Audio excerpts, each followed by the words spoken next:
Moro no apartamento 7A em Belo Horizonte há 2 anos. E ontem encontrei fotos antigas do prédio onde meu vizinho do 7B aparece exatamente igual em todas, desde 1987 até hoje, sem envelhecer um único dia. Meu nome é Lucas Andrade, tenho 32 anos, sou jornalista e meu vizinho do apartamento ao lado é o homem mais educado e reservado que já conheci. Senhor Renato, sempre de terno escuro, sempre com aquele sorriso cortês, sempre saindo do prédio exatamente às 7 da manhã e voltando às 6 da tarde. Nunca recebe visitas, nunca faz barulho. O vizinho perfeito. Até ontem, quando a síndica, Dona Marta, me pediu ajuda para digitalizar fotos antigas do prédio para o site do condomínio. Ela tinha caixas cheias de fotos de eventos, festas, reuniões dos últimos 40 anos. Enquanto digitalizava, comecei a notar algo estranho. Uma foto de 1987, festa junina no salão do prédio. Lá no fundo, conversando com outros moradores, estava o senhor Renato. Mesmo rosto, mesmo cabelo preto, mesma idade aparente de 50 anos. Pensei que devia ser o pai dele, ou avô.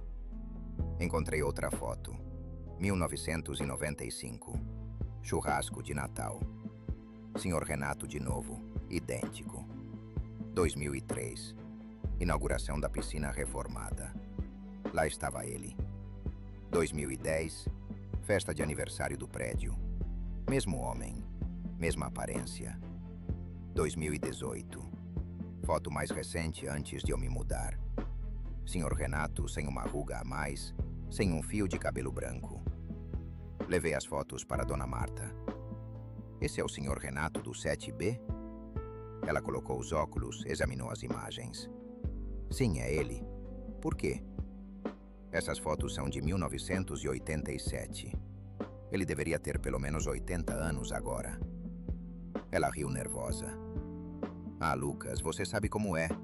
Boa genética. Minha avó viveu até os 100 sem uma ruga. Dona Marta, ele não envelheceu nada em 40 anos. Isso não é genética. Isso é impossível. Ela pegou as fotos das minhas mãos rapidamente. Senhor Renato é um morador exemplar. Paga sempre em dia. Nunca causa problemas. Não devemos espalhar rumores. Não é rumor. São fotos. Evidência. Lucas, deixe isso quieto, por favor. Alguns mistérios são melhores sem respostas. Mas eu sou jornalista. Investigar é o que faço. Voltei para meu apartamento e comecei a pesquisar. Registros públicos mostravam que Sr. Renato Silva comprou o apartamento 7B em 1985. 39 anos morando no mesmo lugar. Não havia registros anteriores. Nenhuma certidão de nascimento que eu pudesse encontrar. Nenhum histórico de emprego. Era como se ele tivesse aparecido em 1985, comprado o apartamento em dinheiro e simplesmente existido desde então. Decidi conversar com moradores antigos. Sr. Paulo, que mora no prédio desde 1983, lembrava quando o Sr. Renato se mudou. Homem estranho, sempre foi. Nunca envelhece, nunca adoece, nunca muda. Mas é educado e discreto. Aprendi a não fazer perguntas. O senhor não acha isso estranho? Antinatural? Acho muitas coisas estranhas, Lucas. Mas também aprendi que algumas coisas são melhores deixadas em paz. Naquela noite não consegui dormir. Fiquei ouvindo através da parede que compartilhava com o 7B. Silêncio total. Sempre era assim. Nunca ouvia TV, música, conversas, nada. Como se o apartamento estivesse vazio, mesmo sabendo que ele estava lá. Às 3 da manhã, finalmente ouvi algo.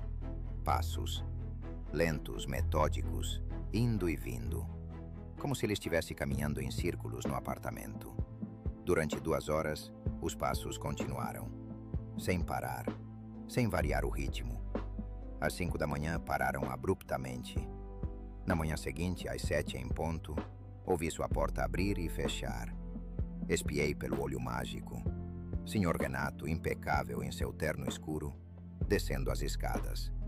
Esperei 5 minutos E então fiz algo que sabia ser errado.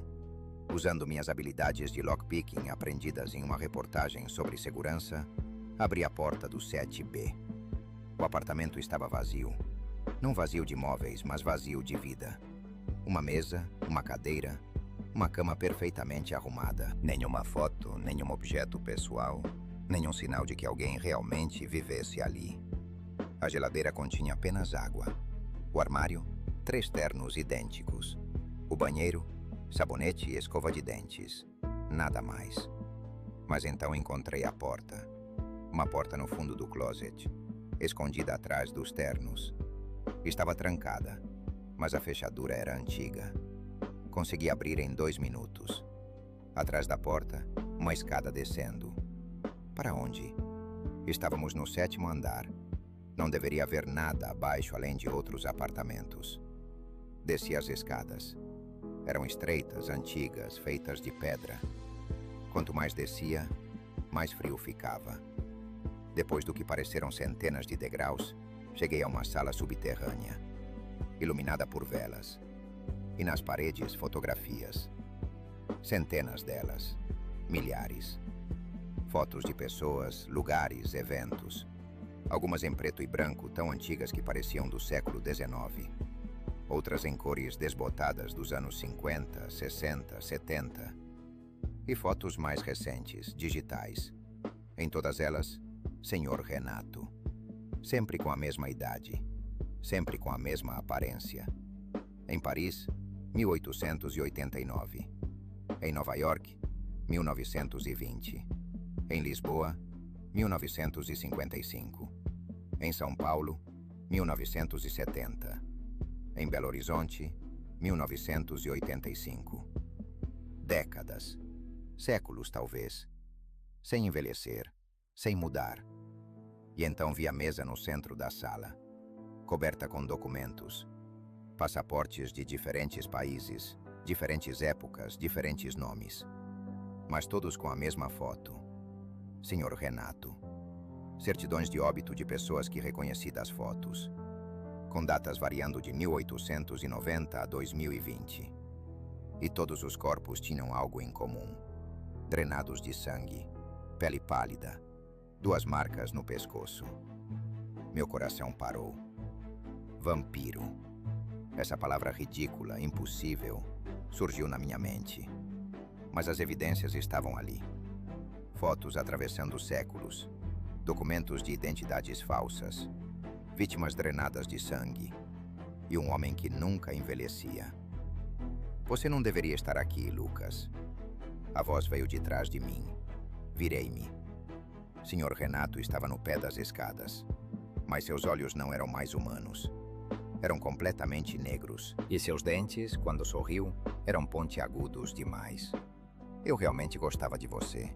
Vizinho tranquilo, respeitoso. Mas você não pôde deixar o mistério em paz. Você é real. Vampiros são reais. Minha voz saiu fraca. Essa palavra, tão dramática. Prefiro pensar em mim mesmo como alguém que evoluiu além da mortalidade. Mas sim, no sentido tradicional, sou o que vocês chamam de vampiro. E tenho vivido muito, muito tempo. Belo Horizonte é apenas meu lar mais recente. Antes era São Paulo. Antes Rio. Antes Lisboa. Paris. Roma.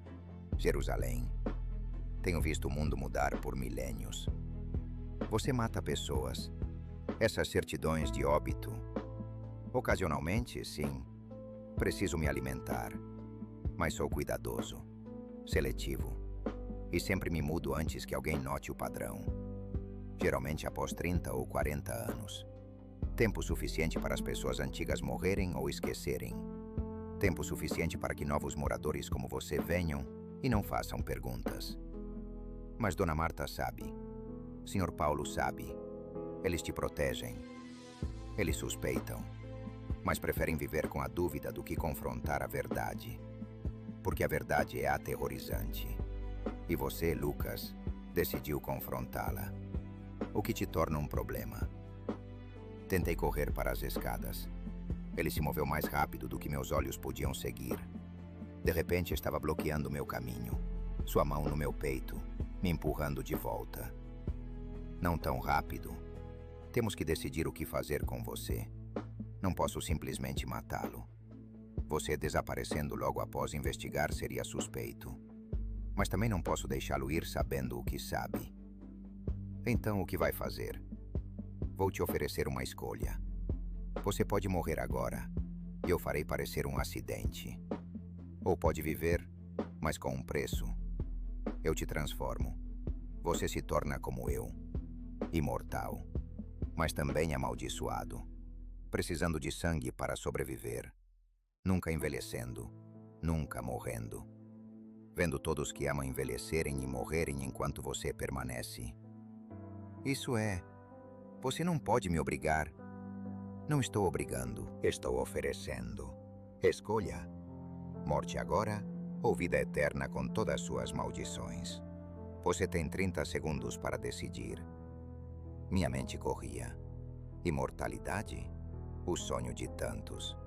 Mas a que custo? Matar para se alimentar? Ver gerações passarem? Existir em solidão eterna? Ou morrer agora, jovem, sem ter vivido completamente? Não posso.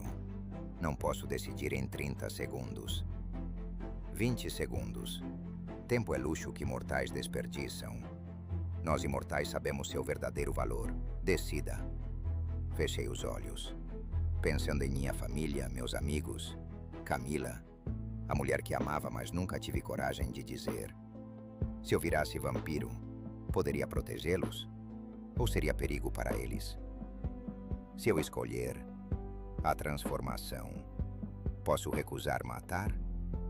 Pode, mas então definhará, enfraquecerá. A fome o consumirá até não ser mais você, até ser apenas fome com meu rosto.